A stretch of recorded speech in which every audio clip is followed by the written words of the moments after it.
Est-ce qu'on peut acclamer le Seigneur Jésus?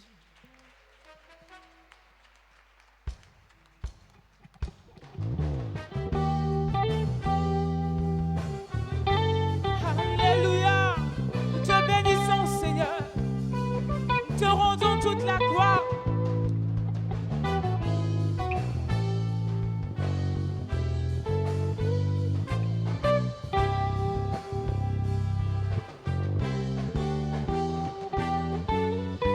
Tu n'es pas un Dieu créé par la main de l'homme. Tu n'es pas un Dieu qui dépend de l'homme mortel. Tu n'as pas besoin de nos dons ni de nos offrandes. C'est ton plan et c'est ton volonté. Tu n'es pas un Dieu par la main de l'homme. Tu n'es pas un Dieu l'homme mortel. Tu n'as pas besoin de nos dons ni de nos offrandes. C'est ton plan, c'est ta volonté. Car toi seul, bien avant tout, assis sur le trône, et toi seul est Dieu. Dans les bons moments et dans les mauvais moments, assis sur le trône, et toi seul est Dieu, car toi seul est Dieu, bien avant tous les temps, assis sur le trône, et toi seul est Dieu, dans les bons et les mauvais moments, assis sur le trône, oui toi seul est Dieu, on l'acclame.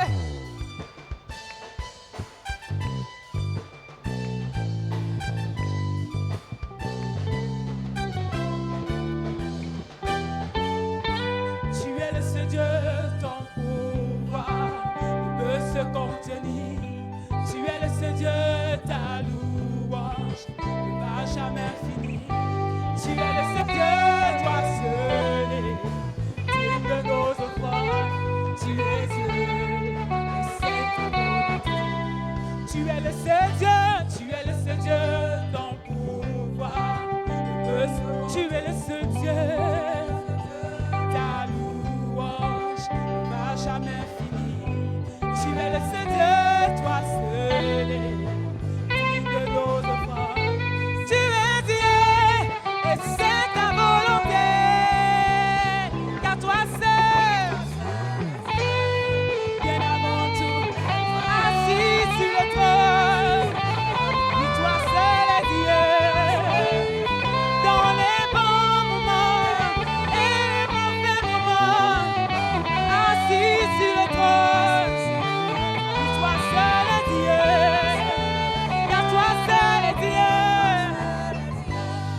bien avant tout, assis sur le trône, oui, toi seul est Dieu, dans les bons moments et les mauvais moments, assis sur le trône, oui, toi seul est Dieu, incomparable, inébranlable, à l'infini, oui, c'est bien toi,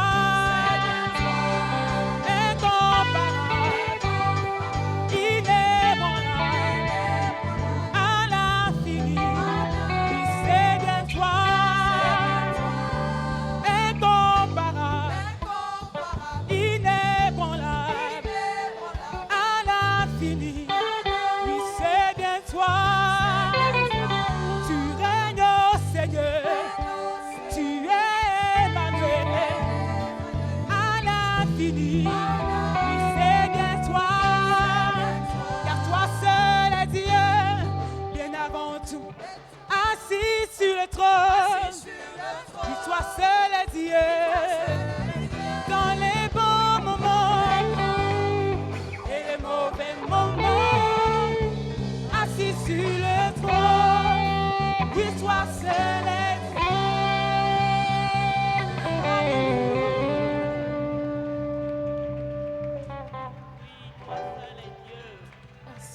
toi seul est notre Dieu et tu es assis sur ton trône. Peu importe ce que nos yeux voient, peu importe ce que nos cœurs ressentent, tu es Dieu et tu es assis sur ton trône. Sois béni, Seigneur. Sois glorifié, notre Dieu. Sois élevé d'éternité en éternité. Reçois la louange. Reçois l'adoration. Oui, tu es Dieu. Depuis la nuit des temps, tu es le même hier, aujourd'hui, éternellement. Tu n'as pas changé. Alléluia. C'est bien toi, incomparable, inébranlable, à l'infini. Oui, c'est bien toi, Yahweh, incomparable, inébranlable, à l'infini. Oui, c'est bien toi. Alléluia. Gloire à toi, Seigneur. Honneur à ton nom. Merci pour la grâce que tu nous fais d'être notre Dieu et notre Père. Nous voulons être infiniment reconnaissants ce matin pour ce privilège. Sois élevé, sois magnifié. C'est dans le précieux nom de Jésus que j'ai prié. Amen. Amen. Merci. Judas praise. Que le Seigneur vous bénisse. Alléluia.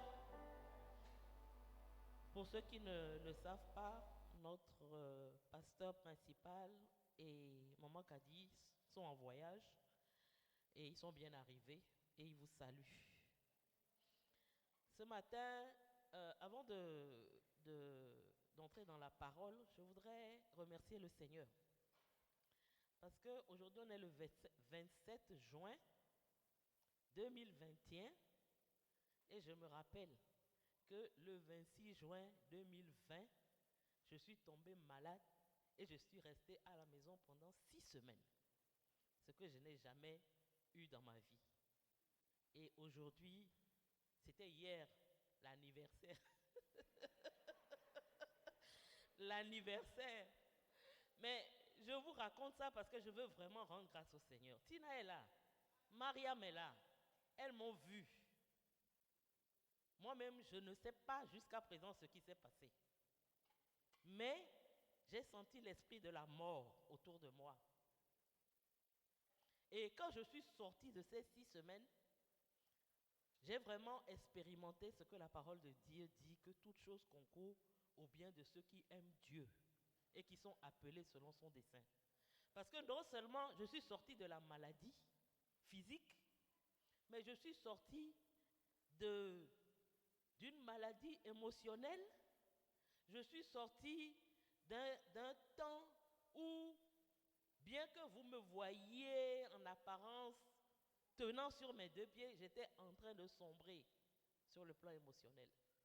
Et je suis sorti de ce temps-là avec un cœur nouveau. Le Seigneur m'a ressuscité quasiment. Le Seigneur a guéri mon cœur.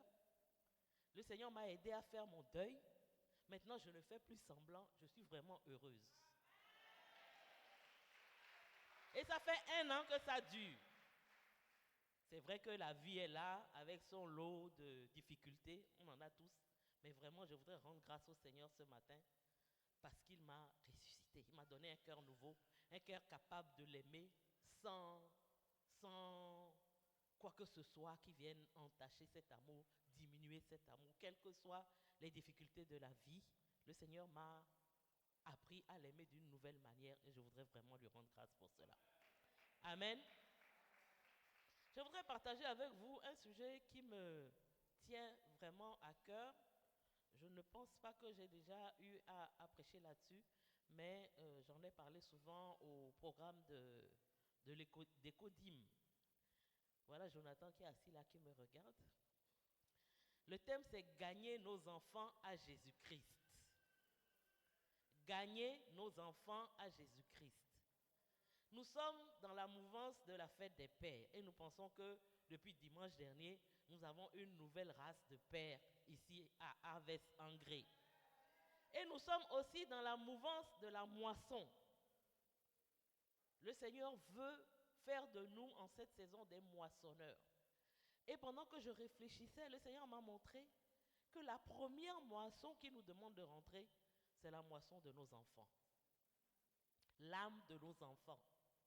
Nous pouvons sortir les samedis, aller gagner des âmes. Nous pouvons faire l'évangélisation, aller à l'intérieur, aller partout. Mais si nos enfants ne sont pas gagnés à Christ, nous sommes en train de tourner en rond. Nous sommes en train de faire un travail qui n'a pas vraiment sa place, parce que la première chose que le Seigneur nous donne en tant que parents, c'est de moissonner l'âme de nos enfants. Donc ce matin, nous allons regarder qu'est-ce qui nous bloque, qu'est-ce qui nous empêche, quelles sont nos difficultés et quelles sont aussi les clés que la parole de Dieu nous donne pour pouvoir faire entrer cette moisson de nos enfants. Nous allons nous tenir debout et nous allons lire le verset de base de ce message que nous connaissons tous, Proverbe 22, verset 6. Nous allons le lire ensemble.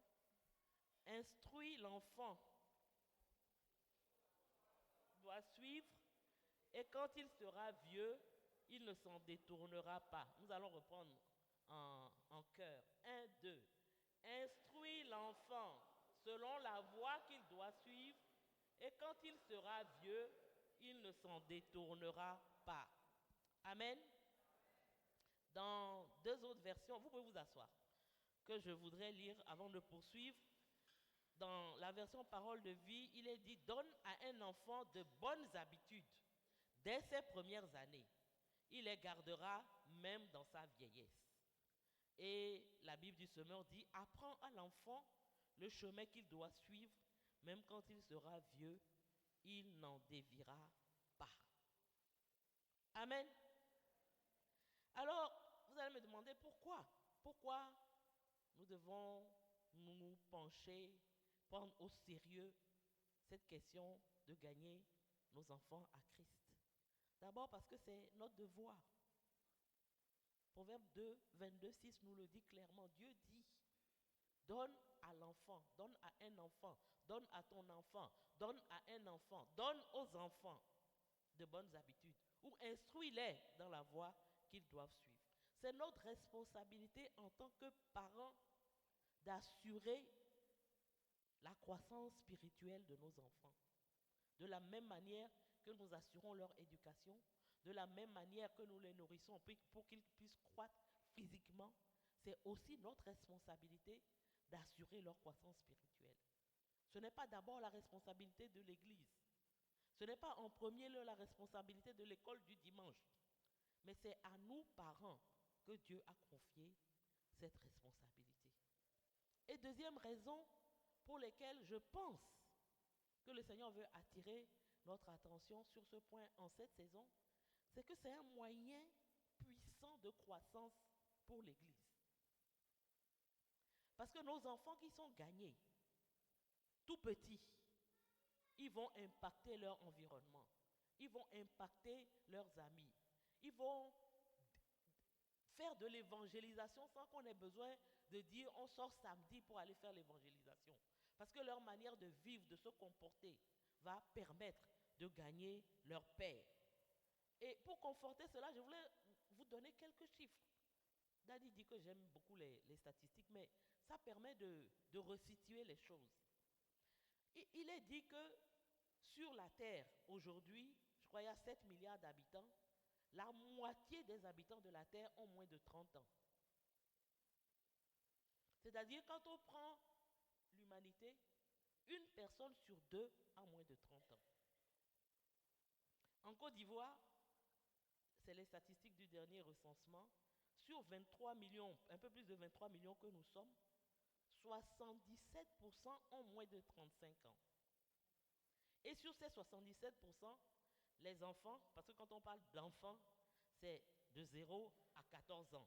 À partir de 14 ans, c'est la préadolescence. À partir de 14 ans, on rentre dans l'adolescence jusque vers 18-19 ans. Et on devient adulte. Donc, la tranche des enfants en Côte d'Ivoire qui ont entre 0 et 14 ans, c'est plus de 37% de la population. Donc, quand on prend 3 personnes, il y a un de ces 3 personnes qui a moins de 14 ans. Il y a 30% de la population de la Côte d'Ivoire qui a moins de 14 ans. Et quelqu'un disait en rigolant que souvent les églises, nous nous focalisons pour évangéliser des gens qui ont déjà 40 ans, 50 ans, alors que nous avons la possibilité d'évangéliser des gens qui ont 10 ans, 15 ans, qui vont impacter l'église pendant 50 ans. Les autres, là, déjà, ils sont vieux. Ils ont duré dans leur situation, là. C'est difficile même de les gagner.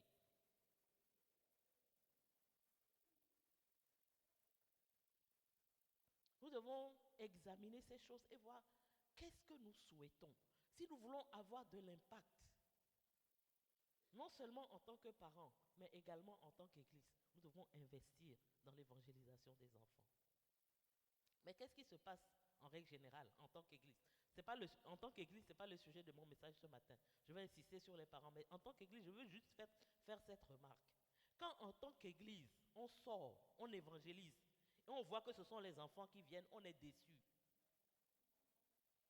On se dit, mais aïe, tout ce qu'on a fait comme effort, tout ce qu'on a fait, dépenser l'argent, tout ça là, c'est ceux-là qui viennent. Je me rappelle, on a fait une évangélisation derrière ici, la rue de la mosquée là, qui va à Ladjé là. Et c'était en tout cas la majorité des gens qui se sont avancés, c'était des enfants. Mais on était déçus. On va faire quoi avec eux? On veut des âmes. Mais ce sont des âmes. Et la plupart, peut-être pas en Afrique, mais en Europe, la plupart des grands serviteurs de Dieu que vous connaissez, si vous lisez leur histoire, vous allez voir qu'ils se sont convertis quand ils étaient enfants. C'est une responsabilité que le Seigneur nous donne en tant qu'Église. Comme je l'ai dit, ce n'est pas le sujet de mon message ce matin, mais nous devons y réfléchir. Comment nous ferons? Il y a une initiative qui s'appelle la fenêtre 4-14 ans. Comme on dit fenêtre 10-40, il y a un groupe, je crois que c'est les fabricants de joie ou bien Jeunesse en mission, je ne sais plus, qui ont ciblé les 4-14 ans pour dire, nous, c'est ceux-là que nous allons évangéliser. Un, parce qu'ils sont réceptifs, nous allons le voir. Et deux, parce qu'ils sont l'avenir de l'Église. Et il y a, comme je l'ai dit, cette tranche d'âge, il y a un puissant réservoir d'âmes que nous pouvons gagner pour le Seigneur. Amen. Mais comme je l'ai dit, ce n'est pas le sujet de mon message ce matin. Je veux nous parler en tant que parents. Notre responsabilité de gagner nos enfants à Christ. La première chose à laquelle je me suis intéressée, c'est pourquoi nous n'y arrivons pas. Parce qu'on se rend compte souvent, la plupart d'entre nous, en tout cas ceux qui ont des enfants, souvent, c'est lorsque l'enfant arrive à l'adolescence qu'il commence à manifester certaines choses, qu'on se réveille, on commence à prier, à crier au Seigneur. Mais avant cela, on dit, bon, il vient à l'église avec nous, il est à l'école du dimanche, on l'enseigne là-bas. Mais combien de parents prennent véritablement ce sujet à cœur, prient pour que le Seigneur leur montre comment gagner leurs enfants déjà en bas âge. Parfois même, lorsque l'enfant s'intéresse à 4-5 ans, on banalise ça, on se dit, oh, on a comme l'impression qu'il n'est pas en mesure de prendre une décision à cet âge-là. Il est en train de jouer. La preuve, dans nos églises évangéliques, un enfant de 10 ans qui va dire, j'ai rencontré le Seigneur baptisé, moi on va lui dire, oh, il faut aller t'asseoir là-bas, quand tu seras un peu plus vieux là, reviens, on va voir, on va examiner ta situation. À 10 ans là, toi tu peux prendre quelle décision? C'est ça, c'est comme ça, c'est la manière dont nous réfléchissons, c'est la manière dont nous voyons les choses. Et mon désir, mon souhait, c'est qu'après ce message, notre mentalité change dans ce domaine et que nous comprenions que ce que le Seigneur attend de nous, c'est comme on les gagne, comme on gagnerait n'importe qui. Et on mette en place des programmes, un projet, un plan pour gagner nos enfants à Christ. Il y a William Booth, qui est le fondateur de l'Armée du Salut, qui a dit ceci. Il dit évangéliser un enfant, c'est devancer le diable. Évangéliser un enfant, c'est devancer le diable. Parce que ton petit papou de 4 ans, tu dis qu'il ne comprend rien aux choses du Seigneur. Ce qui regarde au club des petits là, ça il comprend. Hein? Il comprend très bien. Et pendant que tu es au travail, la servante, pour avoir la paix, le dépose devant la télé où il reçoit plein de choses. Pendant que toi, tu dis qu'il n'est pas assez mûr pour que tu lui parles de Jésus. Vous savez, les enfants, bon, la question que je me pose même, c'est comme nous-mêmes, on se comporte comme si on n'a jamais été enfant. Un enfant, il a besoin de nourrir son imaginaire. Il a besoin d'images. Il a besoin de tout ça pour nourrir son imaginaire. Et pendant que, en tant que parents chrétiens, nous refusons de nourrir son imaginaire avec la Bible, le monde nourrit son imaginaire avec Ladybug. Ou bien c'est comme ça on dit non. Ou bien, je ne sais même pas, je comprends, c'est hier je discutais de ça avec Mariam. Tout ce qu'il regarde, il a 4 ans, tu dis, il ne peut pas comprendre Jésus, mais il comprend ce qu'il regarde. Il y a des choses qu'il comprend que toi-même tu ne comprends pas. Donc, évangéliser un enfant, c'est devancer le diable. Et quand on ne le fait pas, le diable nous devance.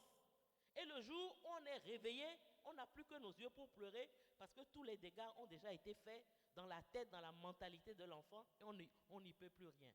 Aujourd'hui aux États-Unis, on dit l'âge où les enfants commencent à tuer, c'est à partir de 10-11 ans. Il y a 20 ans, cet âge-là, c'était 19-20 ans. Pourquoi? Parce que devant la télé, ils ont vu des meurtres. Et ils se disent qu'on peut tuer. Donc lui aussi, il va essayer. Qu'est-ce que nous laissons dans l'imaginaire de nos enfants? Qu'est-ce que nous déposons dans leur imaginaire? Quelle image nous leur donnons? Évangéliser un enfant, c'est devancer le diable. Nous faisons dans ce domaine plusieurs erreurs que je vais essayer de partager avec vous. La première erreur, c'est cette fausse conception que le diable a mis dans nos têtes pour dire il ne faut pas forcer l'enfant. Il faut le laisser libre.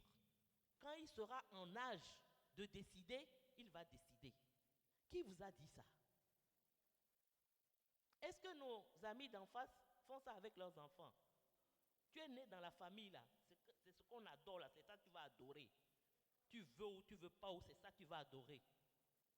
Même dans le monde, dans les pays totalitaires, c'est quand les enfants sont petits qu'on lave leur cerveau parce qu'on se dit les vieux là on peut rien faire, on peut plus rien faire avec eux. Et nous on est là sous prétexte de tolérance, je ne sais pas quoi. Non, il faut laisser, quand il va être grand, c'est là maintenant, il va comprendre et puis lui-même il va choisir. Il va choisir quoi?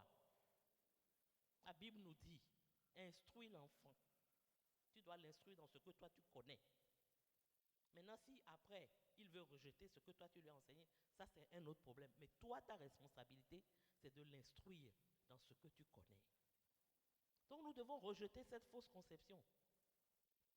Un enfant, tant qu'il est enfant, c'est toi en tant que parent qui dois modeler sa mentalité, qui doit modeler son caractère, qui doit, c'est ça, éduquer.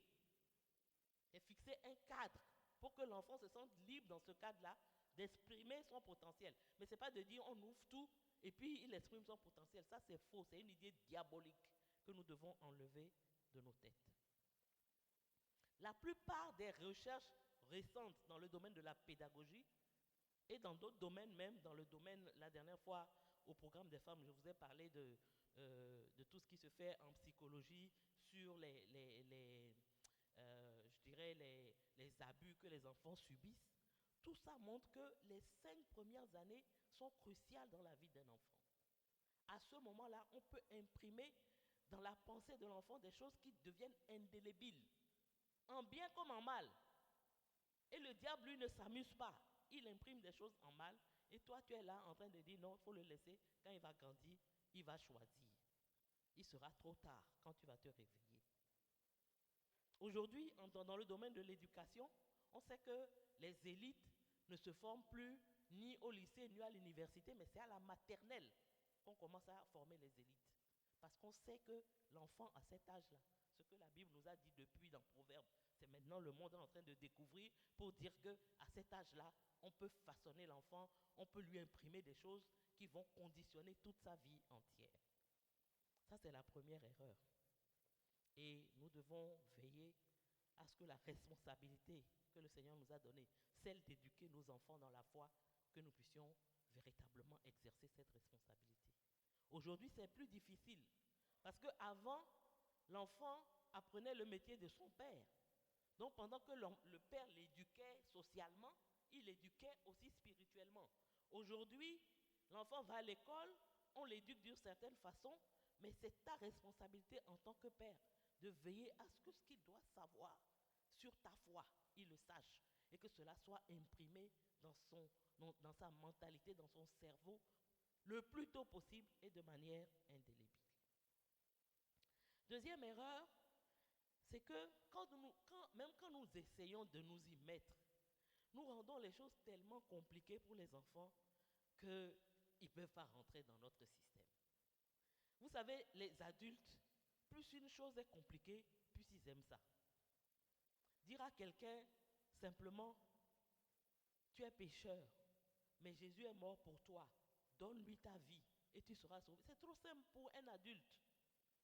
C'est qu'on lui dit, il faut aller te mettre nu à un carrefour à minuit, et puis tu verses quelque chose sur toi, et puis en tout cas tu fais des choses qui, de manière rationnelle, un homme ne peut pas faire. C'est ça, il croit que ça peut produire quelque chose dans sa vie. Mais ce qui est simple est compliqué pour le cerveau de l'adulte. Mais ce qui est simple convient au cerveau de l'enfant. Un enfant est tout à fait capable, à l'âge de 5 ans, de comprendre qu'il a besoin de Jésus et que Jésus peut être son sauveur et son Seigneur. Parce qu'on lui aura expliqué les choses de manière tout à fait simple. Tout à fait simple, sans complication, un enfant est en mesure de le faire. Donc nous devons veiller, lorsque nous essayons de le faire, de ne pas compliquer les choses. Parce que en compliquant, l'enfant, bon, il va subir parce qu'il ne peut pas faire autrement, mais à un moment, il verra ta foi comme la religion des parents, comme une tradition. Mais il n'aura pas appris à vivre aussi une foi comme la tienne, ou même si ce n'est pas comme la tienne, à avoir une relation personnelle avec le Seigneur. Et troisième erreur que nous faisons souvent, c'est que nous-mêmes, nous avons des problèmes avec notre foi. Et nous n'arrivons pas à traduire cette foi pour l'enfant de manière pratique. Avoir la foi, ce n'est pas aller à l'église dimanche. Avoir la foi, ce n'est même pas lire la Bible. Avoir la foi, ce n'est même pas prier. Mais avoir la foi, c'est de vivre chaque jour en observant les commandements de la parole de Dieu, en vivant selon ce que Dieu nous demande de faire. Et c'est là où nous avons des difficultés. Parce que le papa qui est en train de pleurer à l'église, que Junior regarde, quand il va à la maison, à partir de lundi, ce papa-là devient un tyran domestique. Il crie sur la maman, il frappe tout le monde. Quand il dit, c'est vrai, Dieu est notre Père, Dieu pourvoit. Mais quand vers le 10, il n'a plus rien dans la poche, il devient nerveux. Pas pour dire, mais c'est pas toi qui as dit que Dieu est notre papa. Moi, tu es mon papa. Est-ce que je m'inquiète de ce que je vais manger? Est-ce que vous avez déjà vu vos enfants s'inquiéter de ce qu'ils vont manger?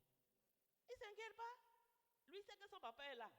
Comment il fait haut, comment il ne fait pas haut, ce n'est pas son problème, il va manger. Il va aller à l'école. Il ne s'inquiète pas. Mais toi, tu dis Dieu est ton père. Il est le maître de l'or et de l'argent. Et puis ton enfant à qui tu veux partager ta foi voit que déjà le 10, tu es devenu nerveux. Tu dis, vraiment, comment il a fait pour terminer le mois? Comment on va faire pour manger? Donc papa n'a pas la foi. Donc papa n'a pas de papa. De la même manière, maman, tu dis à papou, il ne faut pas mentir. Et papou t'entend, tu es à la maison, on t'appelle, tu es où? Je suis au carrefour de la Riviera. Entends, tu es à Bobo ici. Et puis papou entend. Et puis tu veux que papou te suive. Il se trouve perdu parce que ce que tu es en train de lui dire ne colle pas avec la manière dont toi tu vis chaque jour. Ça, c'est une erreur que nous faisons. Nous devons montrer à nos enfants que être chrétien, c'est un mode de vie. C'est un style de vie. Ce n'est pas venir à l'église. Ce n'est pas attraper de grosses Bibles. Certains d'entre nous-mêmes ont pris, nos enfants ne savent pas compris. On se cache. La parole de Dieu dit non, quand tu pries, rentre dans ton lieu secret, etc. etc. C'est vrai. Mais est-ce que ton enfant sait que tu pries? Que tu as une vie de prière? Et puis lui, tu vas lui dire de prier. Il dit, mais j'ai jamais vu mon papa ou ma maman en train de prier. Pourquoi moi j'ai prié? La quatrième erreur, et ce sera la dernière parce que je ne vais pas trop insister sur les erreurs, je veux qu'on puisse plutôt s'attarder sur les clés, c'est que nous donnons à nos enfants, d'une manière générale, une idée de la vie en Christ qui est quelque chose de morose, d'ennuyant. C'est un devoir. On doit aller à l'église, on doit prier le Seigneur, on doit se réveiller à telle heure pour faire telle chose. On doit.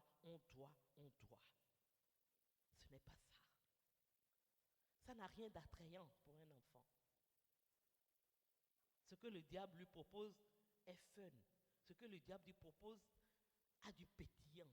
Nous avons besoin de demander au Saint-Esprit, en tant que parents, comment nous amener à présenter Dieu comme il est réellement. Pas comme nous l'avons déformé. À présenter l'évangile comme elle est. Je ne sais pas dire on dit comme il est réellement. Et non pas à déformer. Parce que ce que nous présentons de l'évangile, ce que nous présentons du christianisme à nos enfants, ne les encourage pas à nous suivre dans ce que nous vivons. Il faut qu'un enfant sache que la véritable joie se trouve en Jésus-Christ. Et ça, il le sait parce qu'il te voit vivre cette véritable joie-là. Malgré ce qui peut arriver, lui, il sait que son papa, là, lui, il est toujours en joie. Il sait que sa maman, là, quelles que soient les catastrophes qui peuvent arriver, sa maman est en joie parce que sa maman dit que sa joie, elle le trouve dans le Seigneur Jésus-Christ. C'est ça qui va l'encourager. Demain, s'il a des problèmes, pour dire, je me tourne vers ta foi parce que je sais que cette foi-là va me procurer de la joie. Au contraire, parfois on présente même Dieu comme celui qui va te punir si tu mens. Où nous avons vu ça? C'est écrit où? Et cette manière de présenter l'évangile fait que nos enfants n'arrivent pas à rentrer dedans. Voilà les 4 erreurs que nous faisons. J'ai dit, nous avons une fausse conception de la liberté qu'il faut donner à l'enfant de choisir. Quand nous nous y mettons, nous complexifions tellement les choses que l'enfant ne comprend rien. Nous n'arrivons pas à vivre grande fois de manière pratique pour qu'il puisse prendre exemple sur nous. Et dernière chose, nous donnons une image de la vie en Christ qui n'est pas attrayante. Si c'est une affaire de devoir, tu dois, où est ce qui attire un enfant dans ça? Alléluia. Deuxième chose que je voudrais partager avec nous, et là on va rentrer un peu plus dans la parole de Dieu, c'est que contrairement à ce que beaucoup de nous pensons, l'évangile est vraiment adapté aux enfants. Marc, le premier verset que nous voulons lire, c'est Marc 10, versets 14 à 15.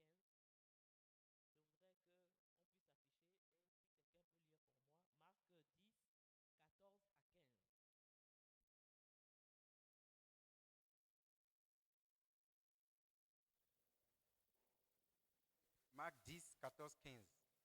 Jésus, voyant cela, fut indigné et leur dit, laissez venir à moi les petits enfants et ne les empêchez pas, car le royaume de Dieu pour ceux qui leur ressemblent. Qui en ne reçoit le royaume de Dieu.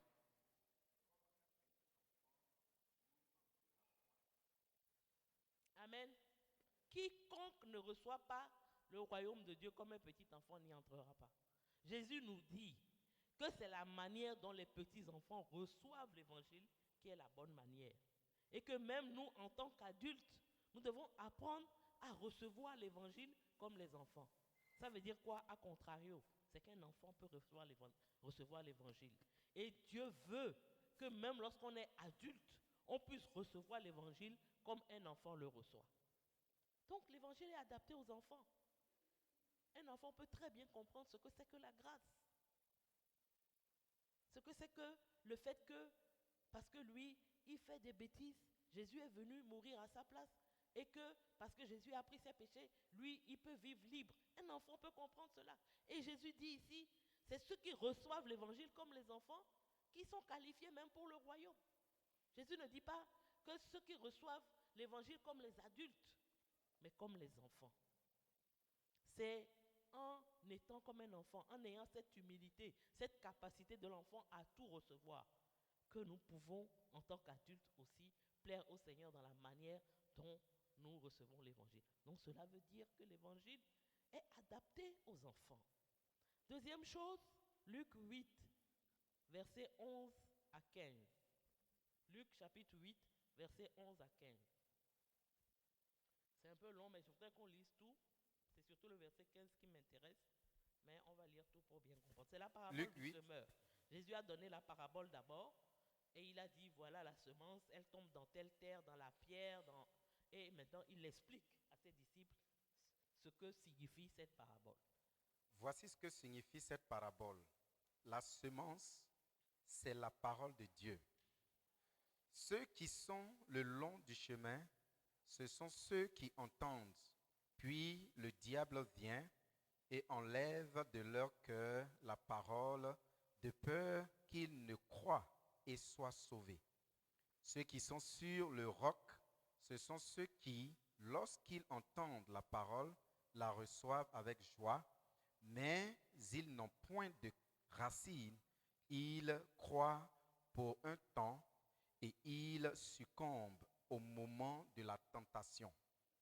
Ce qui est tombé parmi les épines, ce sont ceux qui, ayant entendu la parole, s'en vont et la laissent étouffer par les soucis, les richesses et les plaisirs de la vie, et ils ne portent point de fruits qui viennent à maturité. Verset 15. Ce qui est tombé dans la bonne terre, ce sont ceux qui, ayant entendu la parole avec un cœur honnête et bon, la retiennent et portent du fruit avec persévérance. Amen. La leçon qu'on peut tirer de cette parabole, c'est que Jésus nous dit, si nous voulons évangéliser, si nous voulons semer dans des cœurs et être sûr d'avoir une moisson, il faut que nous choisissions ce cœur du verset 15. Et il dit, c'est un cœur qui est, aidez-moi, honnête et bon. Qui mieux que les enfants ont un cœur honnête et bon? C'est une bonne terre dans laquelle on peut semer.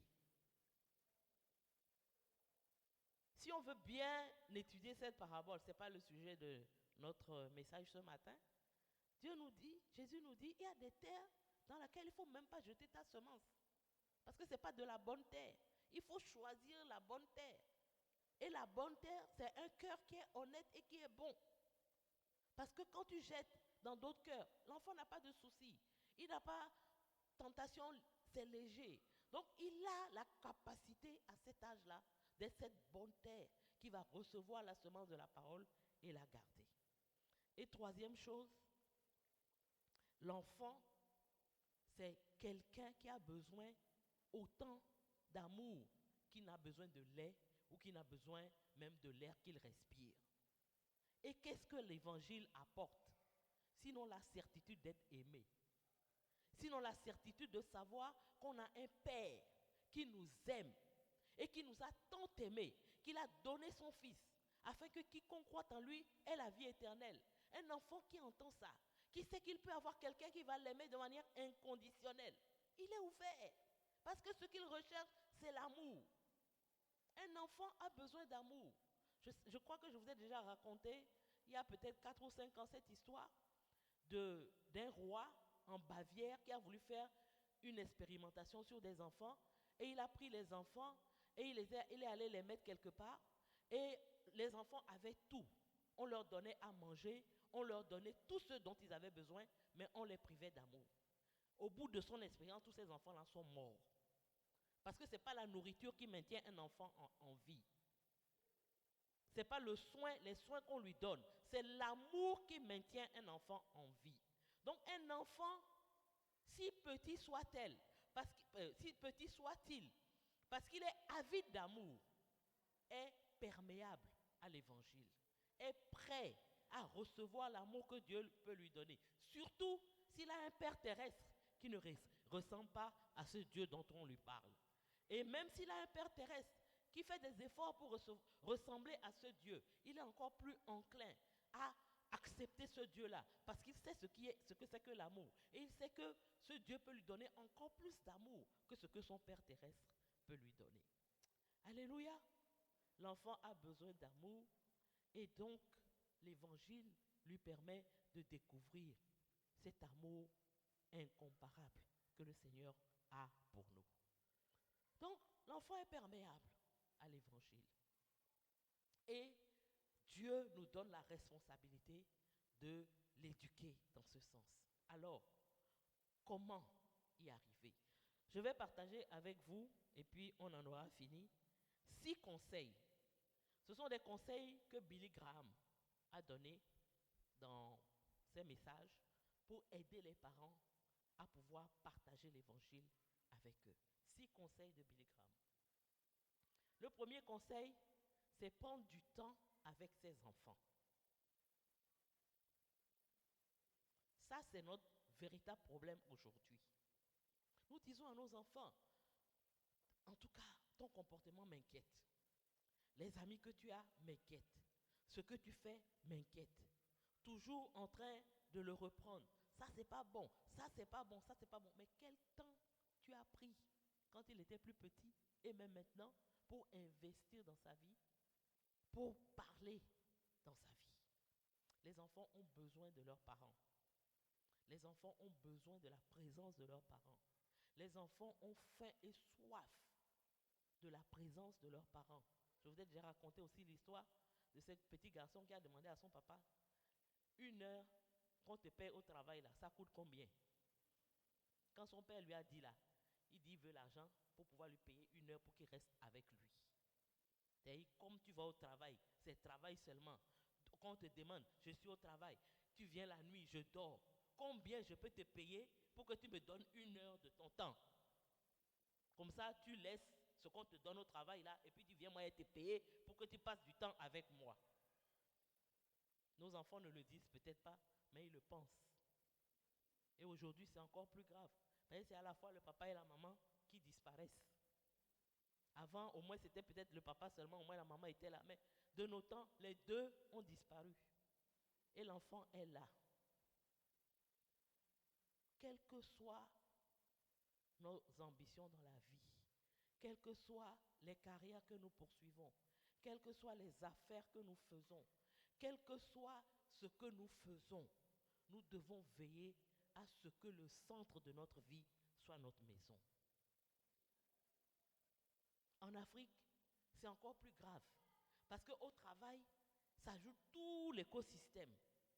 La belle famille, la famille, les parents, les funérailles, les quoi.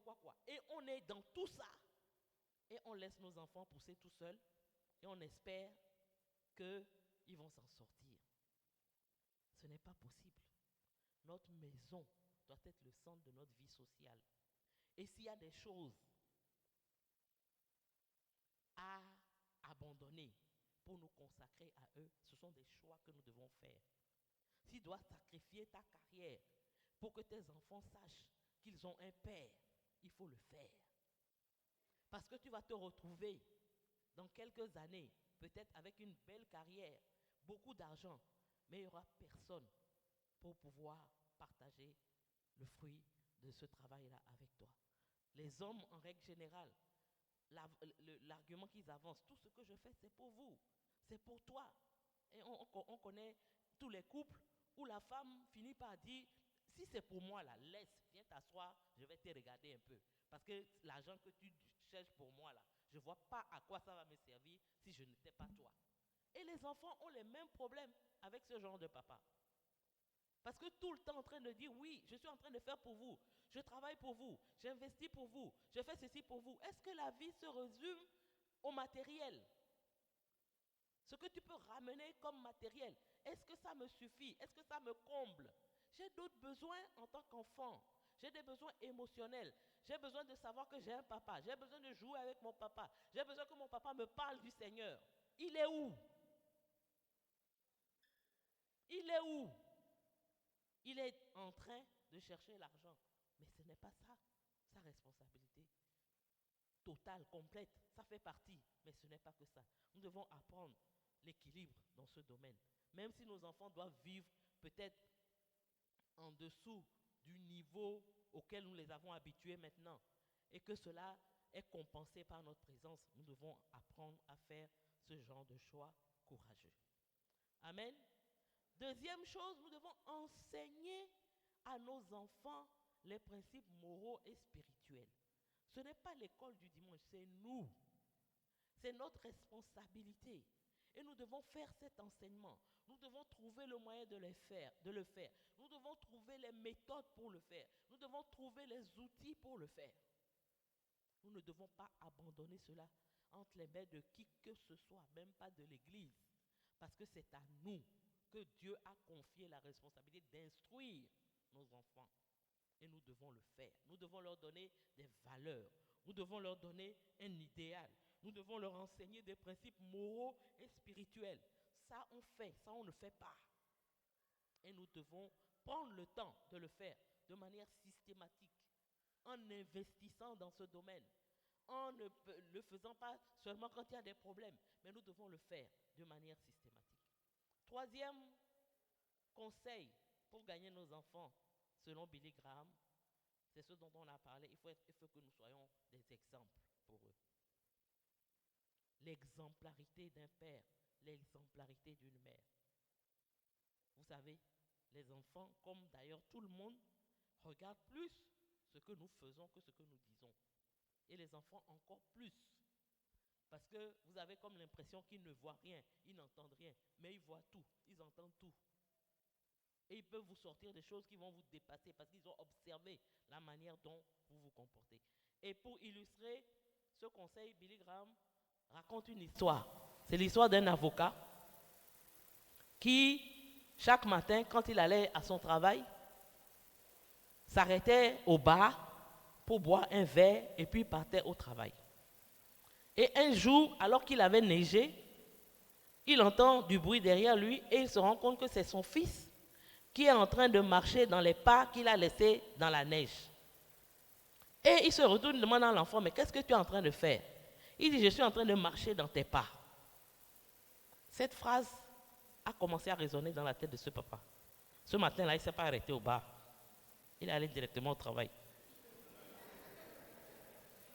Toute la journée, toute la matinée, pendant qu'il était en train de travailler, ça lui revenait. Je marche dans tes pas, je marche dans tes pas, je marche dans tes pas. À midi, il s'est agenouillé, il dit, Seigneur Jésus, je t'accepte. Parce qu'à partir d'aujourd'hui, mon enfant va marcher dans les pas d'un père qui est chrétien. L'exemplarité, c'est ce que tu fais. Quand il te voit à l'église, pendant l'adoration, tu lèves les mains, tu pleures. Et puis lundi, tu cries sur sa maman. Ou bien tu fais quelque chose complètement à côté de ce que Dieu attend de nous. Il se dit, mais il y a un problème. C'est quoi je dois suivre? C'est le papa qui pleure à l'église? Oui, mais c'est celui que je vois à la maison. Je mets mes pas dans les pas duquel. On a des doubles vies, double face. Ça là, peut-être le pasteur ne sait pas. Nous ici, on ne sait pas, mais ton enfant, il sait. Il te voit. Même ce que tu ne dis pas là, il le perçoit. Et il se dit qu'il y a quelque chose qui ne va pas dans cette foi-là. Je ne peux pas la suivre. Nous devons être des exemples pour nos enfants, pour qu'ils puissent dire, je marche dans les pas de mon papa. Je marche dans les pas de ma maman. Et en marchant dans ses pas, il sait qu'il est sur le bon chemin. Est-ce que nous pouvons nous être sûrs aujourd'hui que si nos enfants font ce que nous faisons, ils sont sur le bon chemin pour aller au ciel? Quatrième clé ou conseil, c'est planifier des activités en famille. Ça, c'est quelque chose que nous, en tant qu'Africains, on a du mal à faire. D'abord, cela est lié nous-mêmes à notre enfance. Si tu as été dans une famille polygame, papa a 15 enfants, quel temps il a pour parler à quelqu'un, il ne sait même pas qui est né quel jour, et puis il va venir savoir ce que l'un vit. Non. Donc, tu as été là, tu as grandi comme ça, peut-être il y a un petit oncle qui t'a encadré, mais donc toi tu te dis, bon, c'est ça la famille. Non. Et l'erreur que nous faisons, c'est que souvent nous disons, non, ça c'est les histoires de blanc. Ce n'est pas histoire de blanc, hein. C'est histoire d'avoir une famille où on investit du temps dans la vie des membres de cette famille, où on fait des choses ensemble. C'est ça qui fait qu'on est une famille. Où on a des activités ensemble et c'est là où on est une famille. Où on joue ensemble et c'est là où on est une famille. Où on interagit ensemble et c'est là où on est une famille. Souvent, nous les chrétiens, ce qui arrive, c'est qu'on n'est pas une famille. Mais quand il s'agit de la foi, là on devient une famille. Donc tu ne vas pas jamais sortir avec tes enfants, jamais avoir des activités avec eux, mais matin tu as dit, viens, on va prier. On va prier comment? J'ai quelle relation avec toi et puis on va prier ensemble? Comment on interagit, toi et moi, et puis je vais venir m'asseoir pour prier avec toi? Nous devons faire attention. Une famille, c'est un groupe où on est ensemble, on fait des choses ensemble, on a des objectifs ensemble, on a des buts ensemble, on s'amuse ensemble, on fait des choses ensemble, y compris, on vit notre foi ensemble. Mais ça ne doit pas être déconnecté pour dire, parce que certains enfants, moi j'ai vécu dans une famille chrétienne, on a comme l'impression que tout ce qui intéresse nos parents, c'est venir faire ces cultes familiales. Tout le reste là, ça ne les intéresse pas. Tout ce qu'on vit par ailleurs, ça ne les intéresse pas. Mais nous aussi, on ne va pas s'intéresser à ce qui les intéresse, si eux, ils ne s'intéressent pas à ce qui nous intéresse. Donc c'est important d'avoir cette relation très tôt avec son enfant. Et c'est dans cette interaction, dans d'autres sphères, qu'on profite aussi pour lui inculquer la foi. Aujourd'hui, la plupart de nos enfants, à cause des études, quittent la maison vers 15, 16, 17 ans, 18 ans. Pour beaucoup d'enfants, c'est une délivrance. Moi, j'ai quitté mes parents à 16 ans. Je l'avoue, j'étais contente même de partir. Je n'ai pas pleuré même un peu même. Non, j'étais trop contente. Je me disais, maintenant, c'est la liberté. Je peux faire ce que je veux, comme je veux. Il n'y a personne pour bavarder sur moi. Mais nous devons veiller à ce que, même quand nos enfants quittent la maison comme ça, leur seul désir, c'est vacances. Je veux revenir à la maison. Je veux revenir voir mes parents. Je veux encore venir faire ce qu'on faisait avant que je ne parte. Je veux retrouver cette ambiance. Je veux retrouver ce lien. Mais pas, en tout cas, vraiment, je suis parti, bon débarras. Là, maintenant, là, je suis tranquille. Il n'y a personne pour venir crier encore sur moi, me dire de me laver, de faire ci, de faire ça. C'est vrai. Je vais en parler. Nous devons discipliner nos enfants. Mais cela n'empêche pas que nous devons avoir une vraie relation avec eux. Pour qu'ils trouvent que la maison est tellement accueillante que dans certains cas même, c'est nous à un moment là, on va les foutre dehors pour dire bon, c'est bon. Hein? Maintenant, la fois, aller prendre ta maison, tu vas rester là-bas. Parce qu'il est tellement bien à la maison que même à 30 ans, il ne veut pas partir. Parce qu'il dit, tant que je ne suis pas marié là, je suis là. Tu as dit non, il faut aller goûter un peu à l'indépendance. C'est ça que nous devons viser. Et 5e clé, discipliner les enfants. Mais les discipliner dans l'amour. C'est toute la difficulté d'être parent, c'est ça. Il faut trouver l'équilibre. Dieu nous appelle à discipliner nos enfants. Parce que la Bible dit, lorsqu'un parent n'est pas capable de discipliner son enfant, c'est qu'il ne l'aime pas, c'est qu'il le déteste. Mais en même temps, tu ne dois pas devenir un terroriste. Oui, parce que certains parents, on est des terroristes. Parce que la Bible dit qu'il faut discipliner, tu deviens terroriste. Non, la même Bible qui dit de discipliner, dit parents, n'irritez pas vos enfants. Dans certaines versions, on dit ne provoquez pas. Il y a des parents qui provoquent par leur manière de discipliner. Et ça n'encourage pas. l'enfant a accepté Jésus comme son Seigneur et son Sauveur. Parce que ce n'est pas de cette manière que Dieu te discipline toi-même. Pense à la manière dont Dieu te discipline et discipline tes enfants en faisant ce que Dieu fait. C'est notre exemple, c'est notre modèle. Et 6e clé, et je vais m'arrêter là, c'est leur faire connaître Dieu. On en a parlé dans tout ce que j'ai dit. Le but, c'est ça. Enseigner. Avoir des cultes. Mais des cultes adaptés à l'enfant. On n'enseigne pas un enfant de 4 ans comme on enseigne un enfant de 14 ans. Là encore, on dit c'est une histoire de blancs. Mais les blancs, qu'est-ce qu'ils font? Même les blancs qui ne sont pas chrétiens. Ils savent que tout enfant, pour dormir, c'est compliqué. Donc pour endormir l'enfant, on va lui raconter des histoires. Papa, maman, depuis quand tu as pris la Bible pour raconter une histoire à ton enfant de 4 ans pour qu'il s'endorme? Tu es là, devant la télé, en train de regarder quelque chose. Va dormir. Aïe. Mais il est 20h30, tu n'es pas en couple. Va dans ta chambre. Va dormir.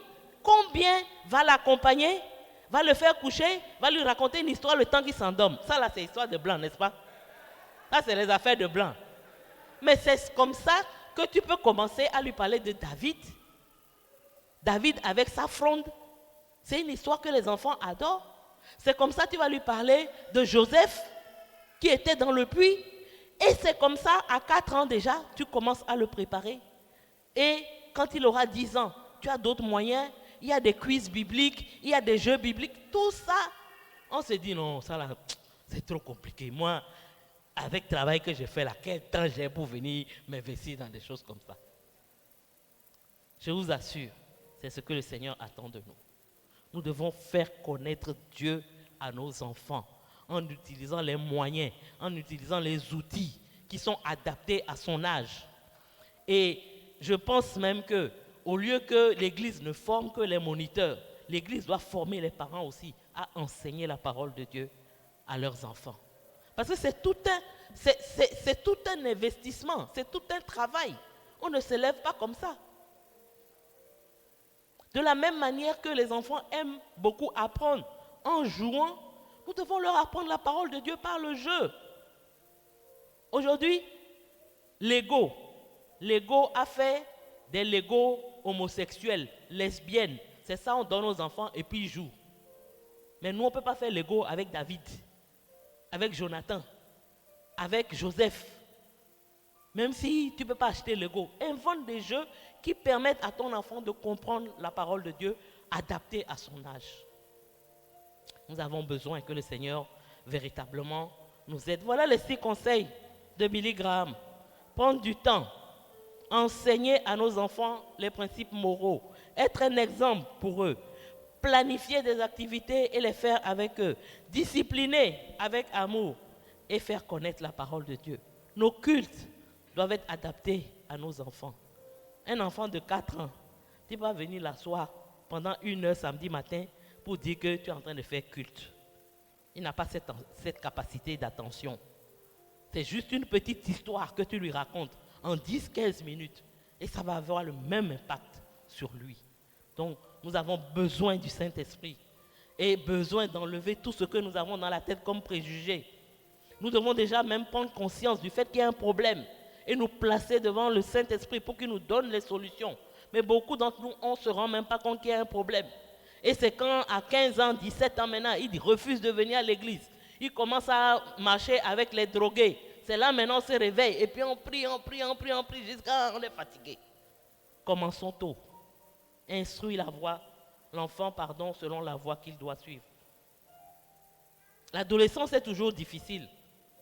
L'enfant, même s'il a été instruit selon la voie qu'il doit suivre, quand il va arriver à l'adolescence, il y aura des difficultés.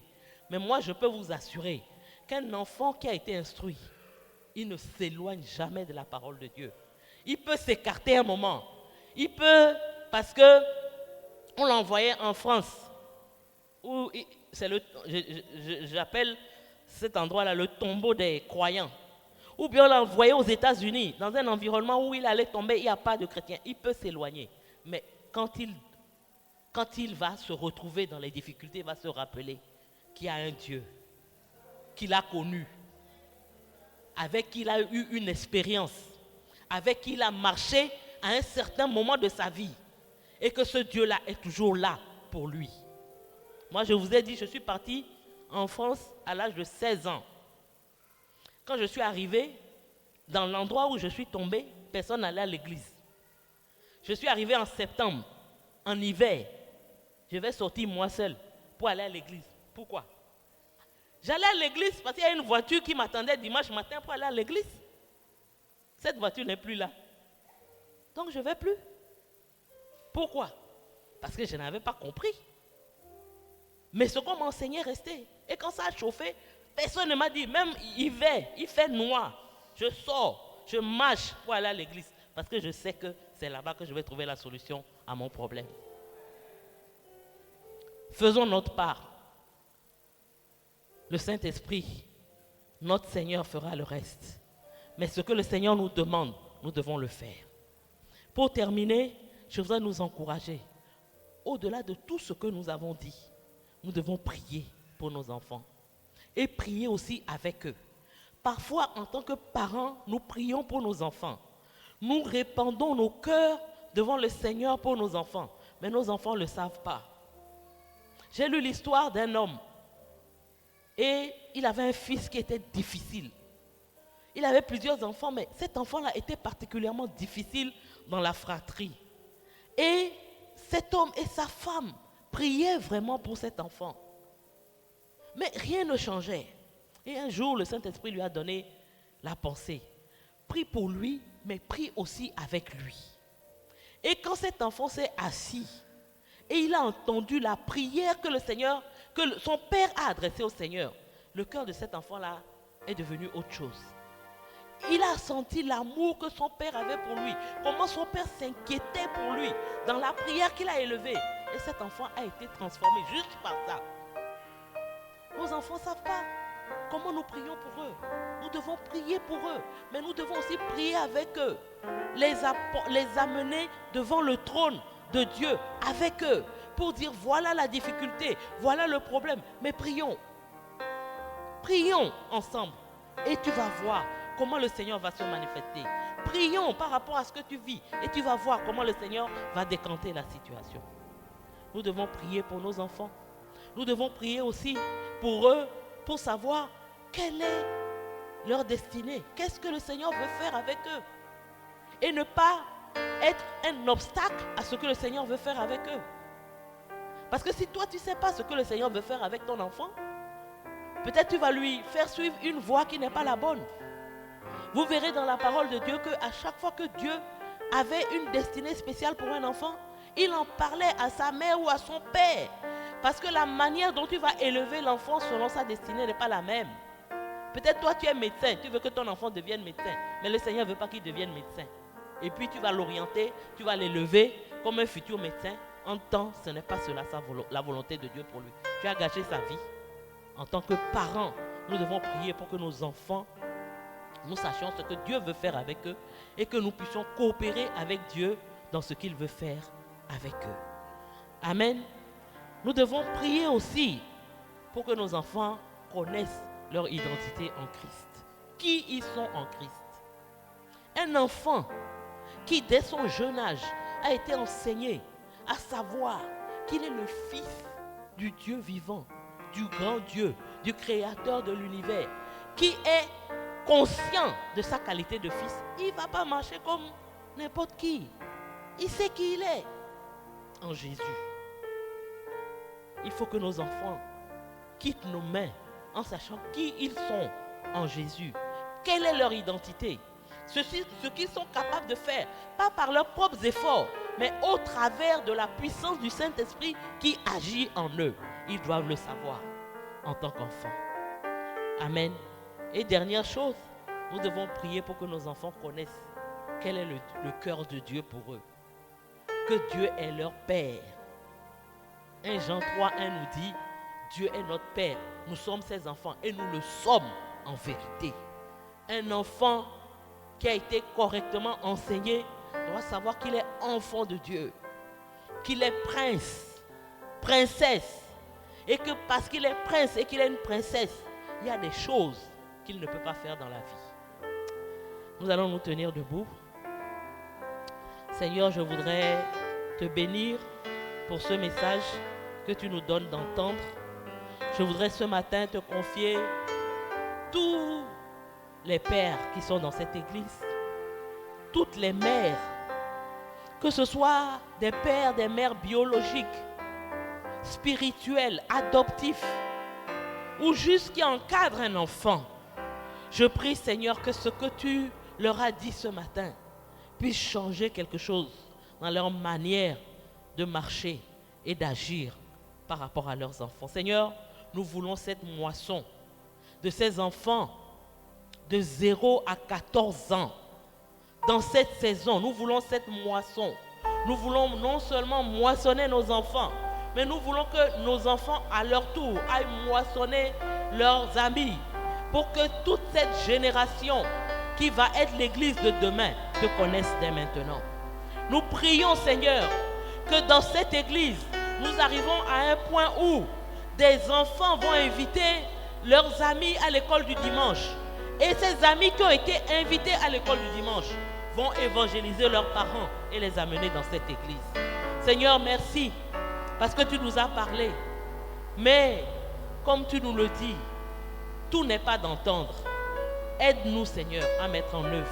Aide-nous à appliquer. Aide-nous à saisir quelque chose que nous allons appliquer dès demain, dès aujourd'hui, pour que véritablement, Seigneur, la destinée de nos enfants soit transformée et qu'ils puissent te rencontrer dès maintenant. Merci parce que tu le fais. Dans le nom puissant de Jésus, j'ai prié. Amen.